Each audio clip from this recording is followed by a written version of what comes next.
Good morning everyone. आज मी तुम्हाला सुरुवातीला आपला जो सिलेबस कमी झालेला आहे, आपली आता जवळजवळ 3 प्रकरणं झालेली आहेत आणि जो सिलेबस कमी झालेला आहे तो मी अगोदर तुम्हाला सांगणार आहे.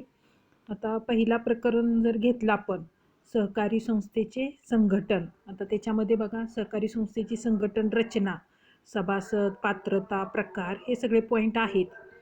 त्याच्यानंतर कमी केलेला जो भाग आहे तो आता व्यवस्थापन समितीमधला केलेला आहे.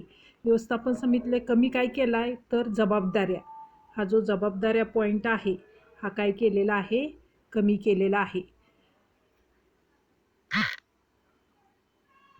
व्यवस्थापन समितीच्या जबाबदाऱ्या हा कमी केलेला आहे.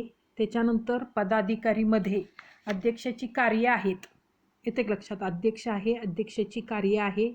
कमी केला आहे तर कोणता, अधिकार आणि अध्यक्षाच्या जबाबदाऱ्या, येते का लक्षात, अध्यक्षाचे अधिकार आणि जबाबदाऱ्या. त्याच्यानंतर सचिवामध्ये त्यांनी सचिवाची कार्ये हे पूर्णपणे कमी केलं आहे. सचिव हा पॉईंट, आदर्श सचिवाचे गुण हे पण पूर्णपणे काय केलेलं आहे, कमी केलेलं आहे. हे तुमच्या लक्षात आलं.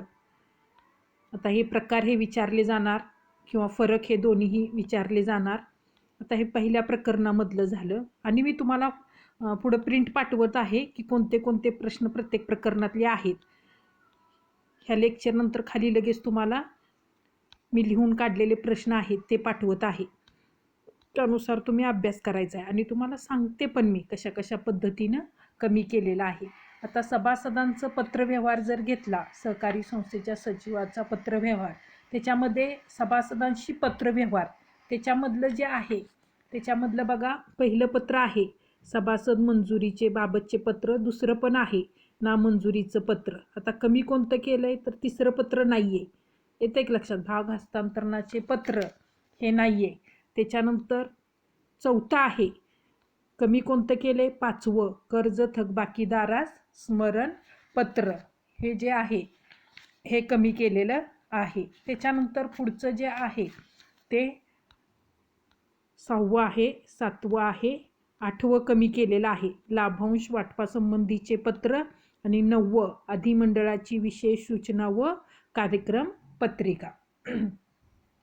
आता त्याच्यानंतर पुढचं जर बघितलं तर संचालकांचा व्यवस्थापन समितीबरोबरचा पत्रव्यवहार हा पॉईंट पूर्णच कमी केलेला आहे. म्हणजे याच्यात किती, 2, हे 3 आणि हे 4, ही चारही पत्र कमी केलेली आहेत. म्हणजे संचालकांचा जो पत्रव्यवहार आहे तो पूर्णपणेच त्यांनी ड्रॉप केलेला आहे. आणि तिसरा जो आहे सचिवाचा सहकारी संस्थेच्या निबंधकाबरोबरचा पत्रव्यवहार तो पूर्णपणे आहे. पूर्णपणे म्हणजे याच्यात 3च पत्र आहेत, हे तिन्ही पत्र असणार आहेत. आता त्याच्यानंतर जे तिसरं प्रकरण आहे सहकारी संस्थांचा आयुक्त व निबंधक, आता त्याच्यामध्ये त्यांनी काय केलेलं आहे, आयुक्त व निबंधकाची भूमिका हा पॉईंट पूर्णपणे कमी केलेला आहे. फक्त भूमिका, जी कार्य आहेत पुढचा म्हणजे ही लवादाची भूमिका वगैरे हे पॉईंट जे 9 आहेत ह्यातले हे कमी केलेले आहेत. कार्य मात्र आहेत सगळी, त्याच्यामध्ये वैधानिक कार्य आहेत, त्याच्यानंतर नियंत्रणात्मक कार्य आहेत आणि विकासात्मक कार्ये आहेत. त्याच्यानंतर पुढचा जो आहे अधिकार सुद्धा आहे. आता कमी कोणता केला आहे तर जबाबदाऱ्या, शेवटचा पॉईंट जो आहे जबाबदाऱ्या, त्याच्यामध्ये जे हे 10 पॉईंट आहेत ते पूर्णपणे त्यांनी काय केलेले आहे, कमी केलेले आहेत. म्हणजे अशा प्रकारे काय केलेलं आहे, ह्यांनी 3 प्रकरणामधले अशा प्रकारे पार्ट्स कमी केलेले आहेत. आता चौथ्या प्रकरणामध्ये मी तुम्हाला सांगितलेलंच आहे कोणते कोणते भाग कमी केलेले आहेत. तर भाग भांडवलाची वैशिष्ट्ये, त्याच्यानंतर भाग विक्रीचे फायदे, त्याच्यानंतर राखीव निधीचे प्रकार, राखीव निधीचे फायदे आणि त्याच्यानंतर जो आहे शेवटचा तो फरक स्पष्ट करा, ते पॉईंट कमी केलेले आहेत. आता आपण जे काल बघत होतो महाराष्ट्र सहकारी संस्था कायद्यामध्ये सहकारी संस्थेच्या सभा, अर्थ व व्याख्या बघितलेली होती. आणि जे प्रकार आहेत प्रकारामध्ये सभासदांच्या सभा, पहिली साधारण मंडळ सभा म्हणजे नियामक सभा, दुसरी अधिमंडळाची वार्षिक सभा किंवा त्याला सर्वसाधारण सभा असे म्हणतात, त्याच्यानंतर तिसरी अधिमंडळाची विशेष सभा किंवा विशेष सर्वसाधारण सभा आणि शेवटची अंतिम सर्वसाधारण सभा.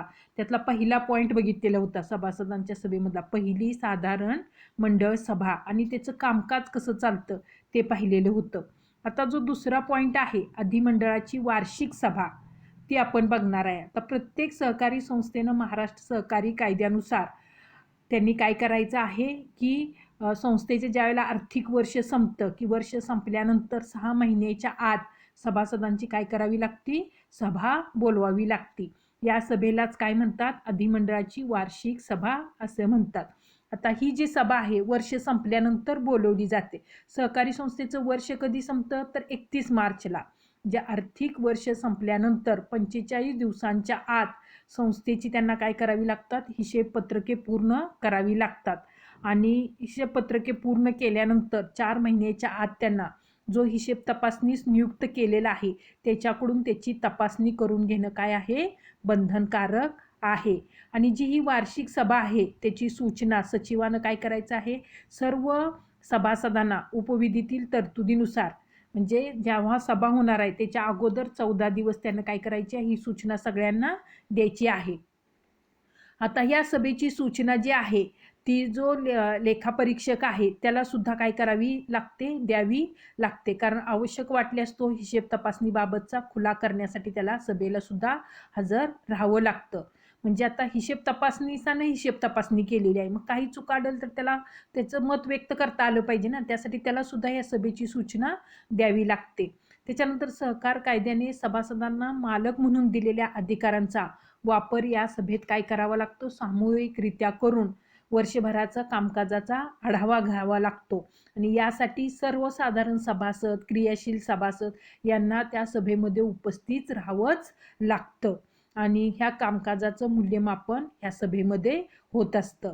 आता पहिली सर्वसाधारण सभेव्यतिरिक्त संस्थेच्या ज्या इतर सर्वसाधारण सभा असतात त्याला सचिव किंवा उपविधीतील तरतुदीनुसार त्या बोलवाव्या लागतात. आता शासनानं काही अधिकार दिलेले आहेत, त्या अधिकारानुसार काय करावं लागतं, ह्यांना आर्थिक वर्ष संपल्यापासून 6 महिन्याच्या आत, म्हणजेच 31 मार्चला आर्थिक वर्ष संपतं आणि 30 सप्टेंबरपर्यंत त्यांना ही सभा बोलवणं काय असतं, बंधनकारक असतं. आता या सर्वसाधारण सभेचं कामकाज कसं चालतं तर बघा, पहिल्यांदा सभेच्या अध्यक्षाची निवड केली जाते. कोणतीही सभा असो त्याच्यामध्ये पहिल्यांदा काय पाहिजे, अध्यक्ष पाहिजे, त्याशिवाय ती सभा चालणार कशी. त्यामुळे सुरुवातीला सभेच्या अध्यक्षाची निवड केली जाते. त्याच्यानंतर दुसरं काय सुरू होतं कामकाज, तर जे मागील सभा झालेल्या आहेत त्याचं सभा वृत्तांत काय केलं जातं, वाचून दाखवलं जातं. त्याच्यानंतर पुढचं कामकाज काय, तर जे रिक्त झालेले संचालक आहेत, म्हणजे जे संचालक काय झालेले आहेत, पद रिक्त झालेली आहेत, रिकामी झालेली आहेत, त्या जागी नवीन संचालकाची निवड केली जाते. आता ही वार्षिक सर्वसाधारण सभा आहे त्याच्यामुळे त्याच्यामध्ये काय केलं जातं तर मागील आर्थिक वर्षाचं पूर्णपणे जमा खर्च असो, नफा तोटा खाता असो किंवा ताळेबंद पत्रक असो किंवा हिशेब तपासणीचा अहवाल असो, ह्या सगळ्यांना काय केली जाते, मंजुरी दिली जाते. त्याच्यानंतर काय केलं जातं तर मागील आर्थिक वर्षाचा लेखापरीक्षण अहवाल, त्याचबरोबर लेखापरीक्षणाच्या दोष दुरुस्ती अहवाल, समिती अहवाल यासाठी त्या ठिकाणी स्वीकृती ठेवली जाते. वार्षिक अहवालास मंजुरी घेतली जाते. त्याचबरोबर आणखीन काय केलं जातं तर पुढील आर्थिक वर्षासाठी अंदाजपत्रकास मंजुरी घेतली जाते. त्याच्यानंतर पुढचा आहे तो लाभांशाचा दर ठरवणं किंवा जाहीर करणं.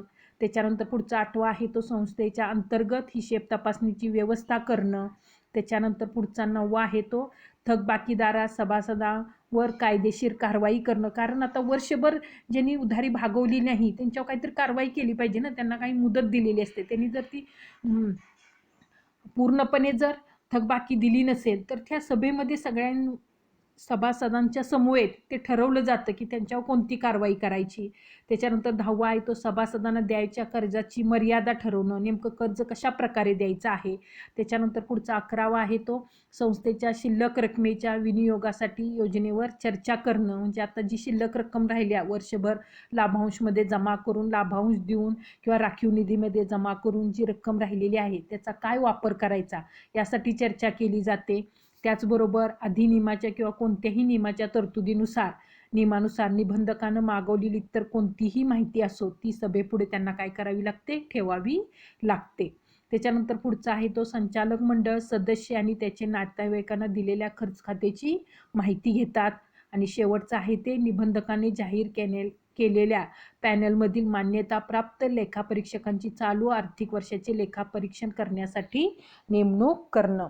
आता निबंधकानं एक अहवाल दिलेला असतो, त्याच्यामध्ये लेखापरीक्षकाची नावं जाहीर केलेली असतात. मग त्यांचं जे पॅनल असतं म्हणजे कमिटी असते, त्या कमिटीमधून परत नवीन वर्षासाठी एक लेखापरीक्षक ह्या वार्षिक सभेमध्ये काय केला जातो, नियुक्त केला जातो. म्हणजे अशा प्रकारे ह्या वार्षिक सर्वसाधारण सभेचं कामकाज चालत असतं. अजून एक आहे बघा शेवटचा, की शेवटचा काय, अध्यक्षाच्या परवानगीने ऐनवेळी येणाऱ्या विषयावरती चर्चा.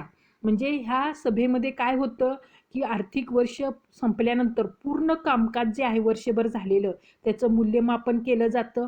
परत भविष्यात संस्थेला आणखीन काय योजना करायची आहे त्याच्यासाठी काही योजना निश्चित केल्या जातात. म्हणजे ह्या जी वार्षिक सभा आहे त्याला काय आहे, अनन्यसाधारण असं महत्त्व आहे. त्यामुळे ही सभा कशी असते, महत्त्वाची असते. आता मी तुम्हाला पहिलं, दुसरं आणि तिसरं ह्या तिन्ही प्रकरणाची प्रश्न खाली पाठवत आहे. त्या पद्धतीनं प्रश्न विचारले जातात किंवा त्या प्रश्नांची तुम्ही तयारी करायची आहे. मी खाली तुम्हाला